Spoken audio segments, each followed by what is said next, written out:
Milí diváci, vítajte pri ďalšom vydaní relácie Slovensku to nie je jedno.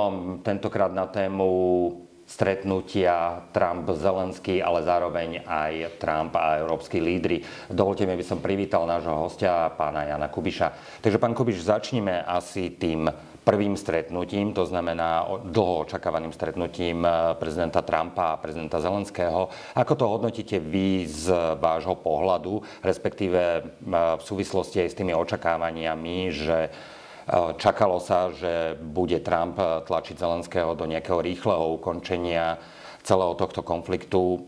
Výsledok je trocha iný.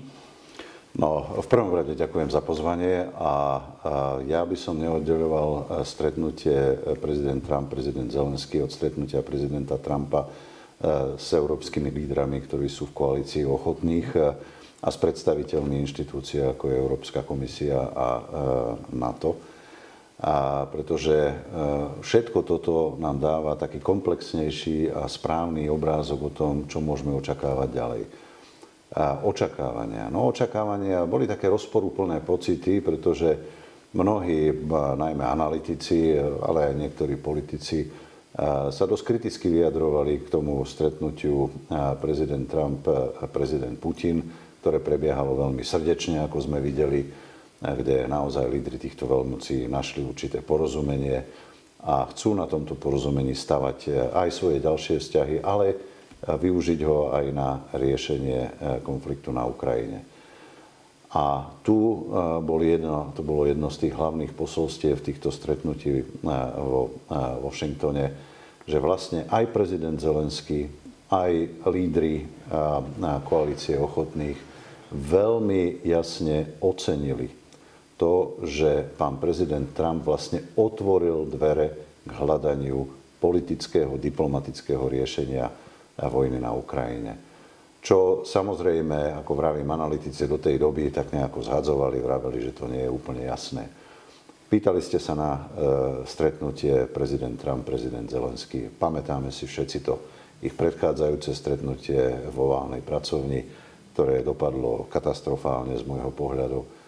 Dnes, alebo respektíve včera, to stretnutie malo úplne iný charakter. Opäť prezident Zelenský ocenil snahu a nasadenie pána prezidenta Trumpa pri hľadaní mierového diplomatického riešenia. A čo bolo veľmi dôležité, pán prezident Trump napriek tým jeho výrokom pred stretnutiami, že teraz sú vlastne celá tá loptička na strane pána Zelenského a on sa musí snažiť, tak ho netlačil do kúta, jednoducho ponúkol ďalej hrať úlohu sprostredkovateľa, čo bolo tiež mimoriadne dôležité. A pán prezident Zelenský túto úlohu sprostredkovateľa na strane pána prezidenta Trumpa prijal. Čo z môjho pohľadu je mimoriadne dôležité, pretože nikto iný takú úlohu nemôže v dnešnom svete hrať, pokiaľ ide o tento konflikt. Takže nad očakávanie podobne sa vyjadrili aj lídri koalície ochotných, ktorí jeden za druhým poďakovali a vysoko hodnotili práve úsilie pána prezidenta Trumpa, ktoré otvára dvere k politickému riešeniu konfliktu na Ukrajine. Čo opäť mnohí neočakávali a mnohí aj z tých účastníkov vravili, že to dopadlo nad ich očakávania ďaleko lepšie, pretože skutočne pán prezident Trump chce pokračovať v tomto svojom nasadení ako sprostredkovateľ, netlačí do kúta Ukrajinu, keď sa diskutovalo aj bilaterálne, aj multilaterálne o všetkých vrátane tých najcitlivejších otázkach, ako sú otázky územia, kto kontroluje čo a tak ďalej, ale aj otázky, ktoré sa týkajú bezpečnostných garancií a toto si myslím bol mimoriadne dôležitý prvok týchto rokovaní. Takže dohromady dá sa povedať, že tá nádej, ktorá tu aspoň u niektorých, vrátane u mňa, trochu existovala po tom stretnutí prezident Trump, prezident Putin, že sa otvárajú dvere k politickým rokovaniam, diplomatickým rokovaniam na ukončenie konfliktu na Ukrajine, sa teraz potvrdila, možno posilnila, i keď samozrejme ešte je veľmi ďaleká cesta a ostáva mnoho otvorených otázok, ktoré si budú musieť v prvom rade vyrokovať Ukrajina a Ruská federácia medzi sebou a potom aj za pomoci sprostredkovania pána prezidenta Trumpa. A musím dodať, pochopiteľne bolo dôležité, že aj kľúčové štáty, i keď nechcem zhadzovať ďalšie, ktoré tam neboli, ale kľúčové štáty Európskej únie boli prítomné na týchto rokovaniach vo Washingtone, pretože takto musí byť. Ide vlastne o európsku bezpečnosť, nielen o bezpečnosť Ukrajiny. Bezpečnosť Ukrajiny je nerozlučne spätá s celou európskou bezpečnosťou. Spomenuli ste stretnutie medzi prezidentmi Zelenským a prezidentom Putinom. V podstate na tom stretnutí odznelo, že už to nie je otázka, že či bude, ale kedy bude. Ako to vidíte vy z vášho pohľadu? Ako rýchlo sa dokážu títo dvaja lídri stretnúť? No, na tom sa ešte bude musieť pracovať, pretože ja som pochopiteľne sledoval nielen priame výstupy z Washingtonu, ale sledoval som si aj to, ako o tomto hovorí Ruská federácia, pochopiteľne aj ukrajinské médiá, ale Ruská federácia. A áno, po tom telefonáte prezidenta Trumpa s prezidentom Putinom, ktorý trval dosť dlho a kde sa zrejme prebrali mnohé otázky, a aspoň vo Washingtone bol záver, áno, ide sa pripravovať stretnutie prezidenta Putina s prezidentom Zelenským. Ruská strana v oficiálnom vyjadrení poradcu pána prezidenta Putina, pána Ušakova, povedala áno, a hovoríme o rokovaní delegácií a zvýšení úrovne týchto delegácií, čo je možné interpretovať rôzne. Áno, nezatvára to dvere na stretnutie na prezidentskej úrovni, ale takisto to nepotvrdilo explicitne, že ruská strana akceptuje toto stretnutie. Takže myslím si, že tam ešte ostáva určitá práca.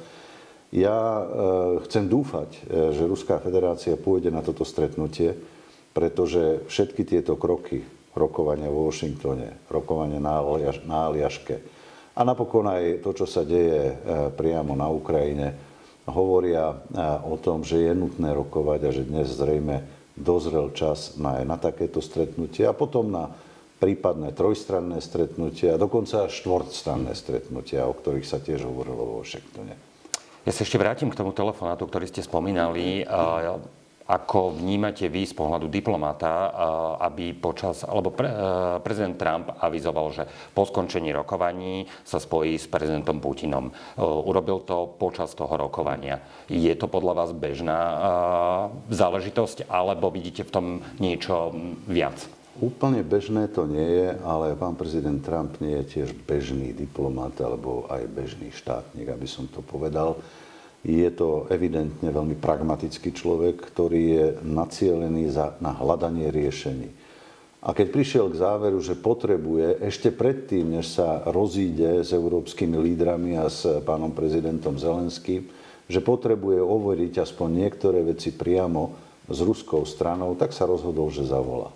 Nie je to bežné, ale ja musím povedať aj z vlastnej praxe, že keď som bol ministrom zahraničných vecí, a to bola doba, keď sa rokovalo o Západnom Balkáne a o Srbsku. A páni kolegovia, ministri zahraničných vecí, vraveli, toto je pozícia Srbska a tamto je pozícia Srbska.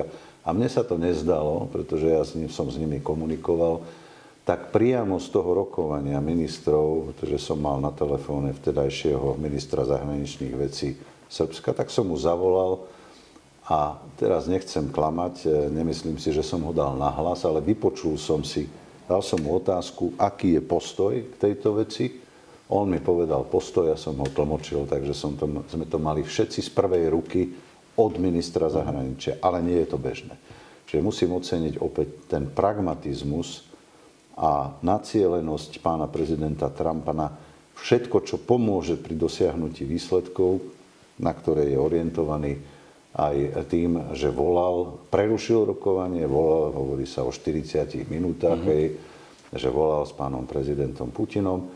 Aj keď, jak pravím, nie je to úplne konkluzívne, pokiaľ ide o záver, pretože ruská strana aspoň oficiálne to, čo komunikovala, nepotvrdila stretnutie na prezidentskej úrovni, Ale verím, že pán prezident Trump takto o tomto hovoril, pretože pán prezident Trump povedal po tomto rokovaní vo Washingtone, po tomto telefonáte a teraz pripravujeme stretnutie dvoch prezidentov.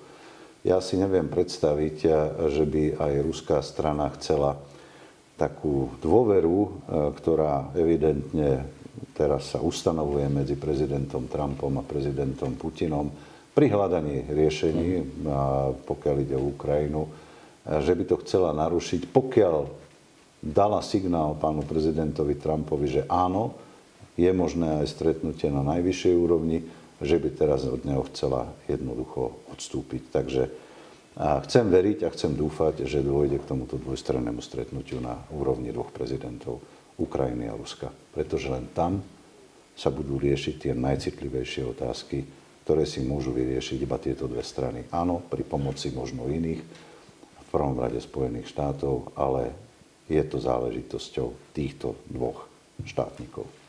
Včera takisto odznelo aj to, že vlastne prezident Trump naznačil, alebo teda respektíve povedal, že ak bude vôľa a bude potreba, tak veľmi rád sa to stretnutia Zelenský-Putin zúčastní. Zároveň Emmanuel Macron vyhlásil, že chce, aby tam bol zástupca aj Európy. Čo si myslíte, ktoré z týchto stretnutí má asi tú najväčšiu váhu, alebo respektíve by mohlo najviac pomôcť vyriešeniu konfliktu? Ja si myslím, že je dôležité, opäť, že pán prezident Trump prejavuje vôľu naďalej zohrávať úlohu sprostredkovateľa. Ak vravím, nikto iný to teraz nemôže robiť. A on vlastne sa spýtal pána prezidenta Zelenského, že či by dal súhlas na to, aby sa aj pán prezident Trump zúčastnil tohto dvojstranného stretnutia. Pán prezident Zelenský to privítal. Áno, pán prezident Macron veľmi oprávnene a správne hovorí, že bude doba, keď bude treba hovoriť v štvorstrannom formáte, pretože otázky bezpečnosti Ukrajiny, otázky ukončenia vojny na európskom kontinente a hľadania riešení budúcej architektúry európskej bezpečnosti a spolupráce nie je možné robiť bez Európy, pretože sa to týka Európy. To je európska bezpečnosť. Áno, nakoniec sa bude hovoriť s Ukrajinou, ale v určitej dobe aj s Ruskou federáciou. Ale bez Európy nie je možné dosiahnuť trvalé, udržateľné riešenie tohto konfliktu. Takže ja predpokladám, že dozreje doba aj na to, aby sa Európa ako taká, Európska únia, predpokladám, zúčastnila takých štvorstranných rokovaní. Napriek tomu, že dnes ruská strana o toto neprejavuje záujem, skôr naopak. Skúsme ešte možno sa vrátiť k tým bezpečnostným zárukám, ktoré prezident Zelenský avizoval, alebo respektíve spomenul na tom stretnutí, kedy chce silnú ukrajinskú armádu, zbranie, jednotky, výcvik, spravodajské informácie a tiež záruky veľkých partnerov USA a ďalších spojencov. Zároveň tam odznelo aj to, že sú ochotní nakúpiť americké zbranie za $100 miliard, zaplatiť ich má samozrejme Európa. Ako to vidíte vy z vášho pohľadu? Ja to vidím ako opäť veľmi dôležitý vývoj, najmä pokiaľ ide o postoj Spojených štátov.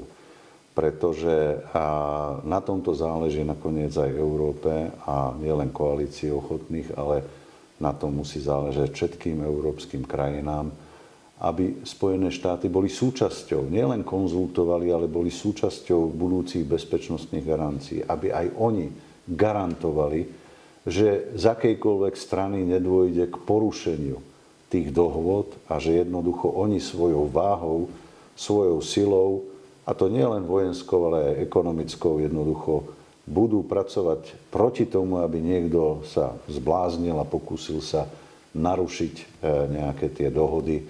A na to je treba angažovanosť Spojených štátov. Preto všetci predstavitelia koalície ochotných boli mimoriadne radi a boli mimoriadne spokojní s vyjadrením pána prezidenta Trumpa, že áno, bude súčasťou týchto bezpečnostných garancií. Nikto dnes nevie, a o tomto sa bude rokovať v najbližších dňoch, čo to vlastne znamená.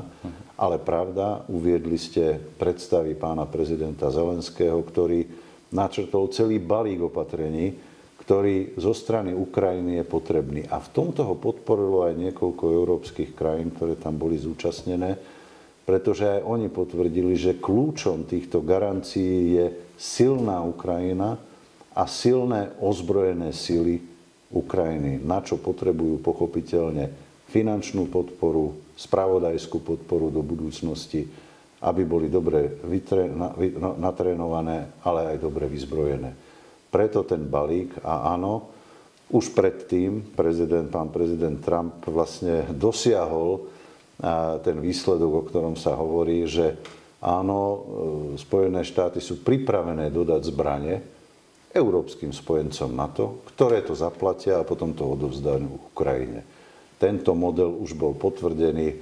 Teraz neviem, či sa bude hovoriť o inom modeli, že zbrane si objedná u Spojených štátov priamo Ukrajina, čo pán prezident Zelenský by rád urobil, ale že to zaplatí Európska únia alebo európski spojenci NATO.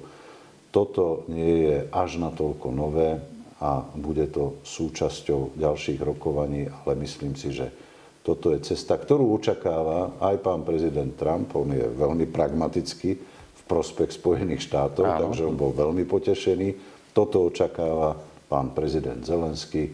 A toto nakoniec potvrdili aj ďalší predstavitelia, napríklad pán prezident Macron, ktorý to dokonca aj zmienil, že áno, bude zrejme toto treba takto urobiť. Takže áno, je to na ceste. Áno, je nám jasné, že stabilizáciu Ukrajiny zaplatí v prvom rade Európa. Ale je to vec európskej bezpečnosti, európskej spolupráce, európskej stability aj pre budúcnosť. Takže dá sa až očakávať, že bolo toto očakávanie, že to zaplatí do značnej miery Európa. Takto to komunikovali Spojené štáty už dopredu niekoľkokrát. Ako vy vidíte ďalšie dni, alebo respektíve do akého časového horizontu by sme sa mohli dostať v rámci tých jednotlivých stretnutí alebo rokovaní? Tak ja môžem hovoriť iba o tom, čo bolo verejne komunikované. A pán nemecký kancelár povedal, že k takémuto stretnutiu by malo dôjsť v priebehu do nejakých dvoch týždňov plus mínus. Hej. A opäť bude treba si ešte ujasniť, či naozaj aj ruská strana je pripravená na stretnutie na prezidentskej úrovni. A opäť považoval by som to za zvláštne, keď nejak inak, keby s tým nesúhlasila, vzhľadom na ten celý vývoj a vlastne aj na ich záujmy, pretože aj Ruská federácia chce pri týchto stretnutiach rokovať o určitých bezpečnostných zárukách pre seba. Nakoniec pán prezident Putin to hovoril aj na stretnutí na Aliaške, keď povedal, že aj tieto otázky sú na stole dňa. On to povedal, formuloval trochu inak, ale toto bolo to posolstvo. A áno, bude to súčasťou týchto rokovaní. Takže nebude to odklad na dlho, ale také stretnutie sa pochopiteľne musí pripraviť aj technicky, protokolárne, ale trochu aj substantívne. A opäť, ešte stále sme verejne nepočuli z Moskvy, áno, alebo nie. Pôjdeme na takéto stretnutie na prezidentskej úrovni. Takže uvidíme, ja dúfam, že áno. No a potom predpokladám, pokiaľ bude dosiahnutá táto dohoda, pán prezident Trump je ochotný nastúpiť kedykoľvek tieto dve strany ho požiadajú, aby tam bol. Ja tú ochotu vidím a on možno nie takto priamo termínovo to deklaroval, ale je pripravený ďalej pracovať. No a pochopiteľne, až dozrie doba, tak si myslím, že aj členské štáty Európskej únie budú nielen pripravené, ale dokonca budú požadovať, aby boli súčasťou určitých konzultácií. Napokon dnes pán Košta zvoláva rokovanie Európskej rady na najvyššej úrovni, predsedov vlád, prezidentov a tak ďalej, tí, ktorí sa zúčastňujú na týchto radách, aby sa dohodlo spoločné európske stanovisko, nie len stanovisko koalície ochotných, ale spoločné európske stanovisko k týmto procesom. A opäť neviem si predstaviť, že by členské štáty Európskej únie nepodporili hľadanie mieru na Ukrajine. Dobre, ja by som sa ešte vrátil predsa len k tomu tónu, alebo respektíve tej atmosfére tohto stretnutia, keď to porovnávame s tým predchádzajúcim stretnutím. V čom vidíte ten rozdiel v náladách, alebo respektíve aj v správaní sa obidvoch politikov? No, ja si myslím, že už od toho prvého stretnutia Zelenský-Trump prešla nejaká doba, že si zrejme obe strany vyhodnotili, že to nebol úspech, naopak, a že sa pripravili ďaleko lepšie na tieto rokovania. Áno, hovorilo sa aj za to, hlavne za zatvorenými dverami, aj o mimoriadne citlivých otázkach. Nakoniec to bolo vidieť, keď pán prezident Zelenský s pánom prezidentom Trumpom stáli pred mapou súčasnej situácie na boisku Ukrajiny. Tak sa hovorilo o území, kto čo kontroluje a tak ďalej. Predpokladám, napokon nevieme, ale predpokladám. Ale tá atmosféra bola úplne iná. A myslím si, že tu aj pán prezident Zelenský si zobral z toho prvého stretnutia, ktoré bolo naozaj nezvyklé a katastrofálne, svoje ponaučenie. Takže v prvom rade poďakovala niekoľkokrát Spojeným štátom a pánu prezidentovi Trumpovi za celé to úsilie podpory Ukrajiny v tomto konflikte. A opäť privítal takúto angažovanosť pána prezidenta Trumpa. To si myslím, že psychologicky bol dobrý ťah. A ostatní účastníci európski v tom pokračovali, takže vlastne vytvorili takú priaznivú náladu. Nechcem povedať, že by neboli rozdiely medzi názormi všetkých týchto hráčov, ale jednoducho to bola, predpokladám, taká vecná diskusia bez nejakých veľkých negatívnych emócií. Emócií tam boli, ale bez negatívnych emócií. No a pán prezident Trump sa tiež snažil, privítal srdečne pána prezidenta Zelenského a pochopiteľne lídrov európskych štátov z tej koalície ochotných a ku každému mal nejakú poznámku a tie mu to opätovali. Takže myslím si, že to bolo aj psychologicky zvládnuté a z hľadiska vecných rokovaní áno, boli rozdiely, vezmite si. Ale aj pán prezident Trump si držal svoju líniu, napríklad taká otázka zastavenia palby. Kde niektorí predstavitelia z koalície ochotných, pán nemecký kancelár, pán prezident Francúzska, hovorili predtým, než sa začnú rokovania, respektíve keď sa bude rokovať, aj na tej bilaterálnej úrovni Putin-Zelenský, Zelenský-Putin, musí dôjsť zastaveniu palby, pretože nie je možné rokovať, keď jedna druhá strana, a najmä Ruská federácia, pokračuje v útokoch, vrátane na mestá, kde prichádzajú o život aj civilní obyvatelia. A pán prezident Trump povedal, áno, bolo by to dobré, ale nie je to nutné. Hlavne najdôležitejšie je rokovať. Takže on nezhodil to úplne zo stola, ale dáva prioritu rokovaniam o takom definitívnom riešení, o politickej dohode. A napokon, a pokiaľ ide o tie ďalšie citlivé otázky, ja som zaregistroval aj vyjadrenie pána prezidenta Zelenského na veľmi ťažkú otázku o pokračovaní bojoch a či je ochota hovoriť aj o nejakých tých, jak sa vraví, nie úplne správne, podľa výmenách území, pretože ide o ukrajinské územie, tam nejde o nejaké výmeny území. Tak prezident Zelenský síce nehovoril priamo, ale povedal, ja som pripravený hľadať diplomatické riešenie tohto konfliktu. Čo bola veľmi diplomatická odpoveď, ktorá vraví, áno, budem aj ja pracovať na miery.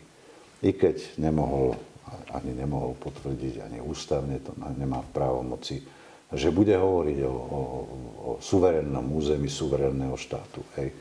Ale bude hľadať diplomatické riešenie. Takže ja to beriem ako dobré signály a tá atmosféra nakoniec bola naozaj pozitívna.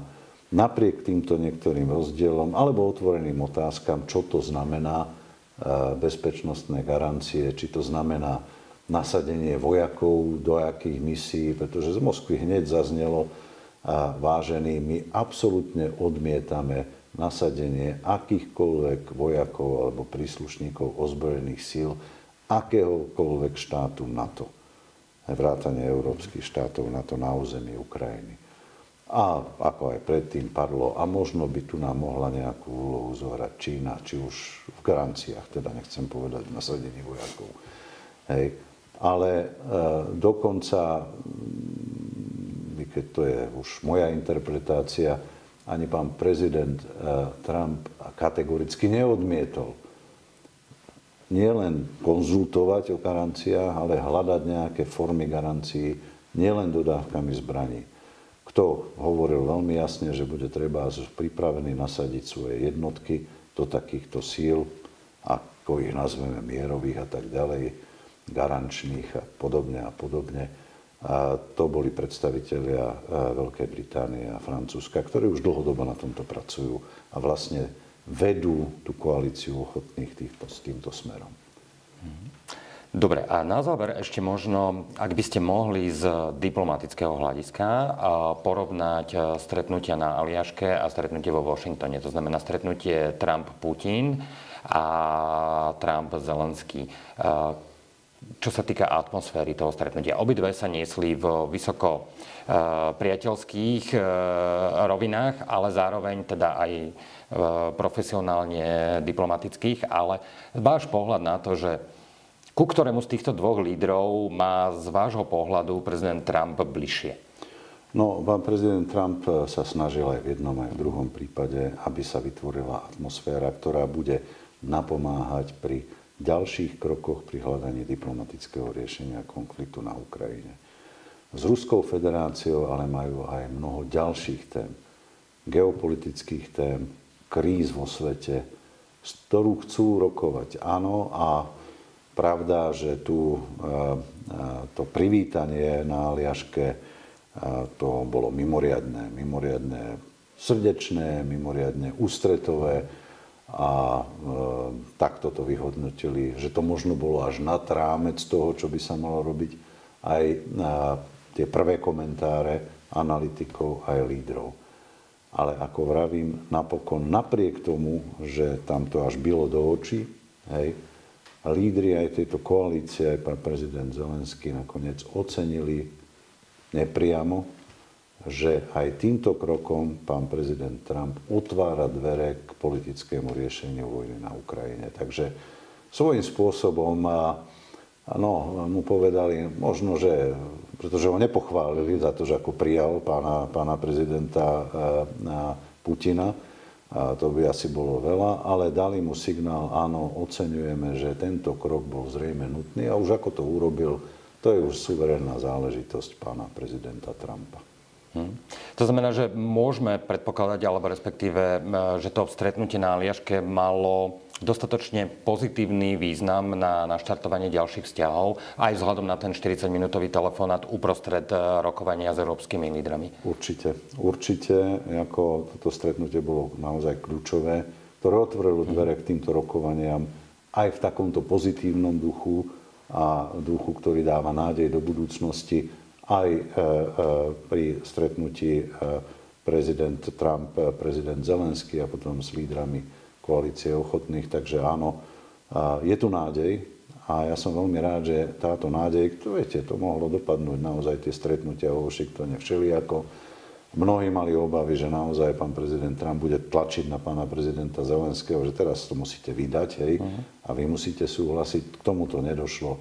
Takže si myslím, že to, že sa hovorí o politickom, diplomatickom riešení, ktoré bude dlhodobé a udržateľné a bude zohľadňovať aj bezpečnostné záujmy a iné záujmy Ukrajiny, pochopiteľne záujmy celoeurópskej bezpečnosti, k čomu ja dodávam, to nebolo tam, že napokon sa bude musieť rokovať aj s Ruskou federáciou o týchto otázkach, tak toto bolo takým pozitívnym signálom a opäť akurát dúfam, že naozaj v Moskve si to vyhodnotia obdobne, že by nebolo zrejme a vhodné, keby Moskva odmietla stretnutie na najvyššej úrovni. A tá konfigurácia napokon, ako rýchlo sa k tomuto stretnutiu pripojí pán prezident Trump, to je už otázka, síce veľmi dôležitá, ale technická tiež na rokovania, to sa dá preklenúť, ako vravím, veľmi rýchlým zapojením sa do takéhoto stretnutia pána prezidenta Trumpa Ale tam sú rôzne mechanizmy, ale dúfam, že k tomu dôjde a v relatívne dohľadnej dobe.